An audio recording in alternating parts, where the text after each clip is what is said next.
யோவான் அதிகாரம் 19. அப்பொழுது பிலாத்து இயேசுவை பிடித்து வாரினால் அடிப்பித்தான்.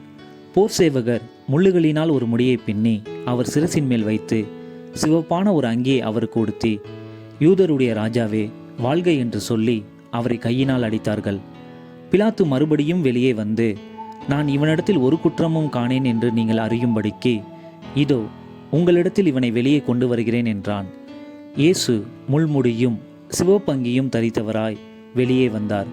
அப்பொழுது பிலாத்து அவர்களை நோக்கி, இதோ இந்த மனுஷன் என்றான். பிரதான ஆசாரியரும் சேவகரும் அவரை கண்டபோது, சிலுவையில் அறையும் சிலுவையில் அறையும் என்று சத்தமிட்டார்கள். அதற்கு பிலாத்து, நீங்களே இவனை கொண்டு போய் சிலுவையில் அறையுங்கள், நான் இவனிடத்தில் ஒரு குற்றமும் காணேன் என்றான். யூதர்கள் அவனுக்கு பிரதியுத்தரமாக, எங்களுக்கு ஒரு நியாய பிரமாணம் உண்டு. இவன் தன்னை தேவனுடைய குமாரன் என்று சொன்னபடியினால் அந்த நியாய பிரமாணத்தின்படியே இவன் சாக வேண்டும் என்றார்கள். பிலாத்து இந்த வார்த்தையை கேட்டபொழுது அதிகமாய் பயந்து மறுபடியும் அரண்மனைக்குள்ளே போய் இயேசுவை நோக்கி, நீ எங்கே இருந்து வந்தவன் என்றான். அதற்கு இயேசு மாற்றுத்தரம் ஒன்றும் சொல்லவில்லை.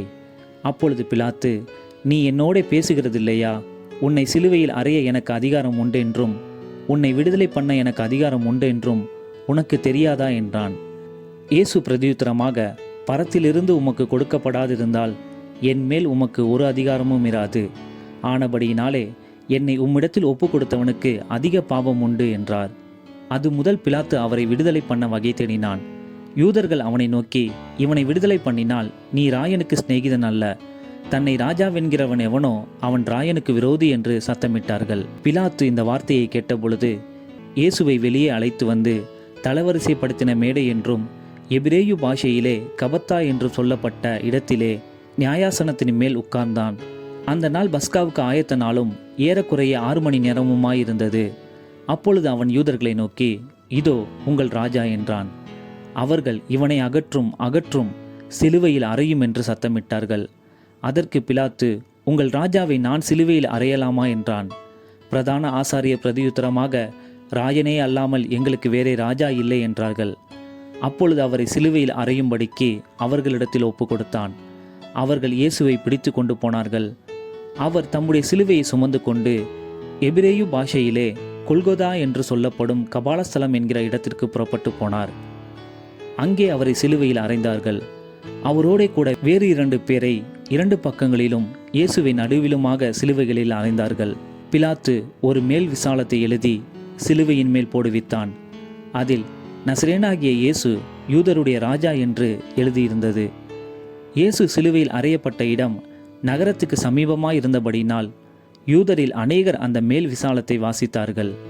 அது எபிரேயு, கிரேக்கு, லத்தீன் பாஷைகளில் எழுதியிருந்தது. அப்பொழுது யூதருடைய பிரதான ஆசாரியர் பிலாத்துவை நோக்கி, யூதருடைய ராஜா என்று நீ எழுதாமல் தான் யூதருடைய ராஜா என்று அவன் சொன்னதாக எழுதும் என்றார்கள். பிலாத்து பிரதியுத்தரமாக, நான் எழுதினதே என்றான். போர் சேவகர் இயேசுவை சிலுவையில் அறைந்த பின்பு அவருடைய வஸ்திரங்களை எடுத்து ஒவ்வொரு சேவகனுக்கு ஒவ்வொரு பங்காக 4 பங்காக்கினார்கள். அங்கியையும் எடுத்தார்கள். அந்த அங்கி தையல் இல்லாமல் மேலே தொடங்கி முழுவதும் நெய்யப்பட்டதாயிருந்தது. அவர்கள், இதை நாம் கிழியாமல் யாருக்கு வருமோ என்று இதை குறித்து சீட்டு போடுவோம் என்று ஒருவரோடு ஒருவர் பேசிக்கொண்டார்கள். என் வஸ்திரங்களை தங்களுக்குள்ளே பங்கிட்டு என் உடையின் மேல் சீட்டு போட்டார்கள் என்கிற வேத வாக்கியம் நிறைவேறத்தக்கதாக போர் சேவகர் இப்படி செய்தார்கள்.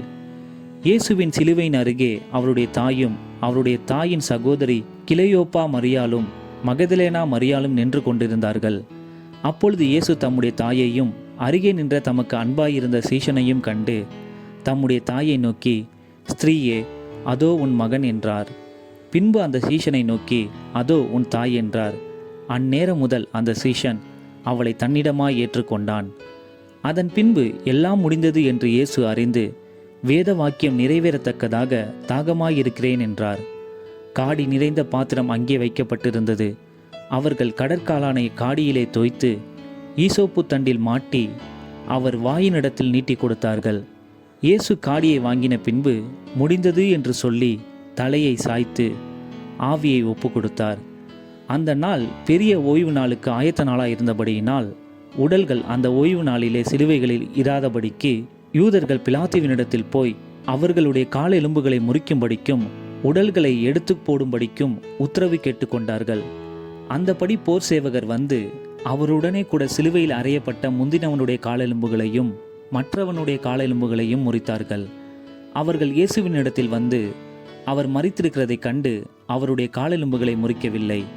ஆகிலும் போர் சேவகரில் ஒருவன் ஈட்டியினால் அவருடைய விலாவில் குத்தினான். உடனே இரத்தமும் தண்ணீரும் புறப்பட்டது. அதை கண்டவன் சாட்சி கொடுக்கிறான். அவனுடைய சாட்சி மெய்யாயிருக்கிறது. நீங்கள் விசுவாசிக்கும்படி தான் சொல்லுகிறது மெய்யென்று அவன் அறிந்திருக்கிறான். அவருடைய எலும்புகளில் ஒன்றும் முறிக்கப்படுவதில்லை என்கிற வேத வாக்கியம் நிறைவேறும்படி இவைகள் நடந்தது. அல்லாமலும் தாங்கள் குத்தினவரை நோக்கி பார்ப்பார்கள் என்று வேறொரு வேத வாக்கியமும் சொல்லுகிறது.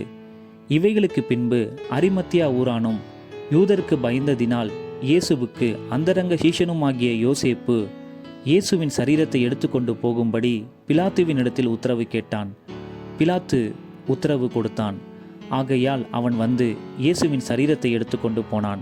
ஆரம்பத்திலே ஒரு ராத்திரியில் இயேசுவின் இடத்தில் வந்திருந்த நிக்கோதேமு என்பவன் வெள்ளை போலமும் கரிய போலமும் கலந்து ஏறக்குறைய 100 ராத்தல் கொண்டு வந்தான்.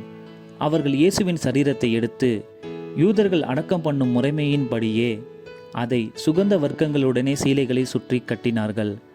அவர் சிலுவையில் அறையப்பட்ட இடத்தில் ஒரு தோட்டமும் அந்த தோட்டத்தில் ஒரு காலும் ஒருவனும் வைக்கப்பட்டிராத ஒரு புதிய கல்லறையும் இருந்தது. யூதருடைய ஆயத்த நாளானபடியினாலும் அந்த கல்லறை சமீபமாய் இருந்தபடியினாலும் அவ்விடத்திலே இயேசுவை வைத்தார்கள்.